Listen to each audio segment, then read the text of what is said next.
back to episode 3 of the Pace podcast, where we amplify African voices one episode at a time. Today I have a special guest for you guys. Who is Kenyatta? My name is Kenyatta. I'm from America, the East Coast. I'm from Philadelphia. I have one wife and 2 children. And my father happened to name me after Jomo Kenyatta. And as the Lord would have it, many years later, I would come to Kenya. And I find myself here now, enjoying the wonders of God's land here in Kenya. So, Mr. Kenyatta, what is your role in Pace? Right now, this is a Pace podcast. People are wondering, why is he in this podcast? So, what's your role in Pace? My current role at Pace is as the board president, the USA board president. And I've been serving in this role since 2023. But I've been coming to Pace Ministries since 2006. And so over the time, I joined the board. And now with our first board chair, Greg Alexander, retiring, I've become the board president in 2023. Okay, thanks. Why did you choose Pace? Of all the places you would have gone to in Kenya, why did you choose Pace? Well, I came to Kenya the first time as a recent college graduate in 1992, and I spent 2.5 months here in Kenya. And part of my time was in Nakuru, and I served with the Gamal family with Pastor Kahika, or Pastor Washiro's brother Kahika. And then when I came here in 2006, 14 years later, for my 10th wedding anniversary, the Lord was speaking to me to come back and lead a team. And so I came back to Pace, and I think we might have ministered with another ministry as well. But over the time, the Lord was saying it's very important. The impression I was getting is very important for African Americans to build relationships with Africans. And so the other ministry that I had ministered with in 2006 was called Ambassador's Fellowship, and it was a gentleman. He was African American is that Gong Hills? Yeah, Gong Hills. Nairobi. Yes. Mm-hmm. So I was thinking both were great ministries, both were great friends, because even Andre Cassell from Gong Ministries, from Ambassador's Fellowship, we went to the same high school, but he graduated a few years before I did, and we met my last week in 1992. But I was really feeling like a part of Pace's vision, Pan-African Christian Exchange, that even on a personal level, I need to work through the challenges of different cultures and maintain a long-term relationship with an African indigenous person from Africa. Yes. Thank you about that. So my next question for you, when was your first visit to Kenya? Or actually, let me ask this. Your name is Kenyatta, and you're in Kenya right now. So there has to be a background history with you and Kenya about that, on the history about that. Well, in your lifetime, you have dreams and visions. And as my father told me when I was 4, that he named me after Jomo Kenyatta, and one day I would come to Kenya, that was always in my heart. And it was at a key point in my life after doing studies at the university and having played college football at Temple University, and then having a professional tryout with the Phoenix Cardinals. I decided to come back to the university to finish school, and I got involved in a campus Bible study. And the leader at that time said that, this past summer we had a great experience. Mm-hmm. We went to Russia. Mm-hmm. We were introduced to missions. And this summer we're going to Kenya. Well, that changed my whole course, because I was already trying to figure out what I was going to do next. And that just turned the course of my life. And I said, okay, I'm going to finish my studies and go to Kenya this summer. And so that's how I originally arrived here. And then once I arrived on the continent and in Kenya, I fell in love with the country. Mm-hmm. And so I've been coming ever since. Okay. Yeah. Next question will be, what inspires you to always come back to Kenya? What drives you?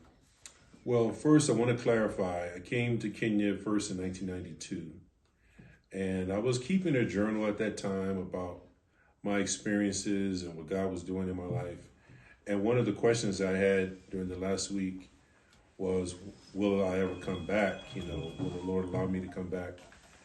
And I came back the second time 14 years later.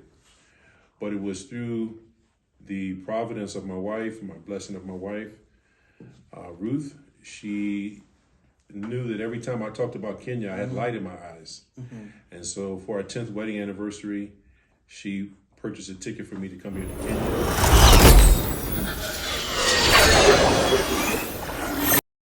Real stories. True impact. True impact. Okay. Can you do that again? Real voices. True stories. Not real voices. New voices. Real voices. Well, for the last 14 years, I've been working as a school teacher. For many years, I've worked in a Christian school, teaching Bible, I've taught math, physical education, and health. And this past year, I taught math to 8th grade students. And so that's my main occupation. Okay. When you say you teach, what grade do you teach? Well, during that time span, I've taught mainly 6th to 12th grade students. I have also taught maybe some younger kids, but most of the time was 6 through 12. Okay. Yes. What is your take on the global crisis that's happening in the world right now? Recently, your President Trump, bombed Iran. So, and right now, actually, we've been with you yesterday, almost the major part of the day. And you heard all the riots and people shouting and chanting and tear gas. So, what's your take on all this global crisis that's happening in the world right now? Wow, it's so much to say.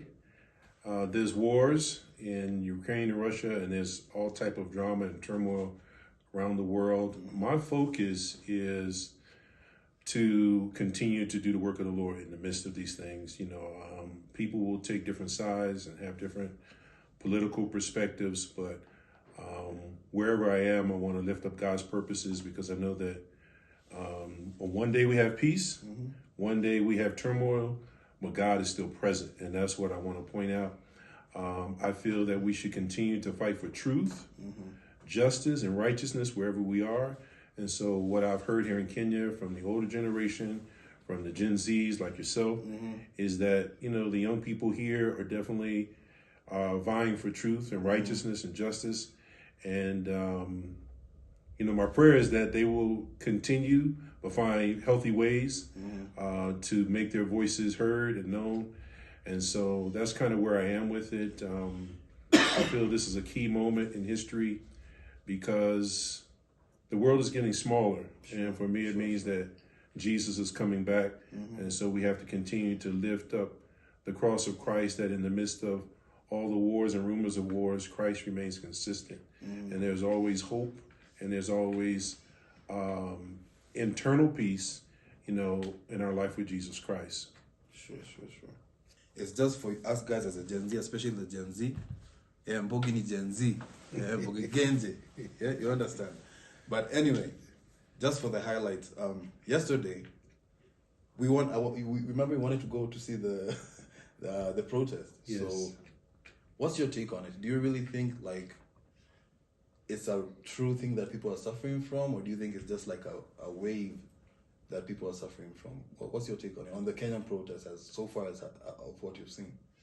Well, from what I understand, the Kenyans are, especially the youth, are really upset about how the government has been treating them and even killing some of them because they're raising their voices about certain issues. And that is fair. That is fair. And I think they have showed passion.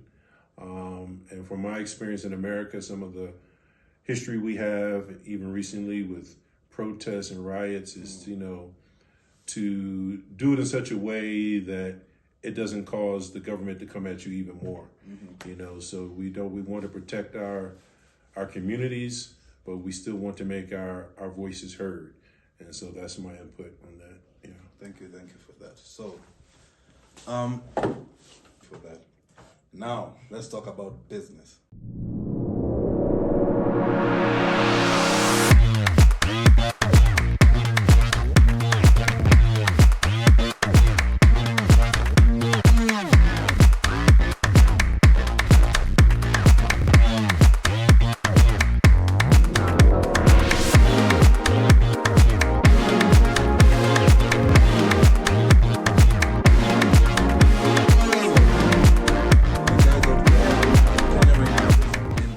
about crypto, Bitcoin, all that kind of thing. So this crypto business and all that kind of thing. Most of you guys think it's a scam. It's not a scam. Are we together? So wadau msijali, we have our expert here. Well, he's in the game of crypto. So for the young entrepreneurs out there trying to do crypto and all that, what can you tell the young entrepreneurs out there? Well, number one, I want to say I'm not an expert, but I have been studying crypto for about 3 years now. I've done some investing, and I'm hoping that the Lord will make those investments to do very well. I have made my mistakes, but God is gracious. So, having said that, I like to encourage people to take advantage of this technological age. You know, we're in a situation. This is my personal opinion, that the gap between the rich and the poor will increase. Sure. It's the nature of humans, it's the nature of the world right now. But the advantage or the opportunity that we have is the technology. We can get information. We have access to information through our phones, through our tablets, at the flip of a switch that we didn't have before. And crypto is a new technology that we've been hearing about, but has actually been around for at least 14 years or more. And so it's time for us to let our communities know, because the Bible says you perish for the lack of knowledge. So my encouragement is to learn, and to learn quickly, because in the next 4 years, by 2030, the next 4.5 years, they want the whole world to be on a crypto system. And when I say the next 4 years, that's like major adoption. But starting in 2026, even now, what we call the flip of the switch is about to happen, where it will become more mainstream and start to build. And so it's really good for young people, especially, to learn about the game. Learn about the opportunity. To invest in something that can be a life changer for your family and for generations to come. So one thing I've shared is that when the telephones came out, before we had the smartphones, we had the old push button and the rotary. Well, it took many years for them to put up telephone poles and run wires. And so I want to communicate very clearly that right now we are at that point, that for the last 14 to 15 years, they have been laying their tracks for crypto to run on. And banks are already practicing. They're already in the preliminary stage. And so when you read an article and it says that we want to test, that means we've already been doing it. Sure. Okay? And so you need to begin to learn and get in the game. And Bitcoin, to use Bitcoin as an example, because that's like the grandfather. When the best time to invest is when people say that's a scam. The best time to invest is when people say, what is that? Okay? When people were talking about Bitcoin in that way, it was only with one purchase. With one purchase. You showed me from all the years going. Yeah, so you can do a study, what was the price of Bitcoin on Thanksgiving or 4th of July or Christmas for the last 10 to 14 years. And you can see that over that 10-year period, the price has gone up a great deal. Now, every year it didn't go up. Sometimes it went down. But over the 5-year period, over the 10-year period, it went up a great amount. And so this is what we can look to as an example and begin to learn and put a little bit of money in. The problem is, because crypto, there are a lot of scams, but right now, the U.S. is the biggest country, but is the last country to do regulations. So in the next 3 to 6 months, all the regulations will be done, which will give freedom for all the banks and corporations to come in. And what we want to do as individuals be ahead of the game, because when they get in, they can price us out.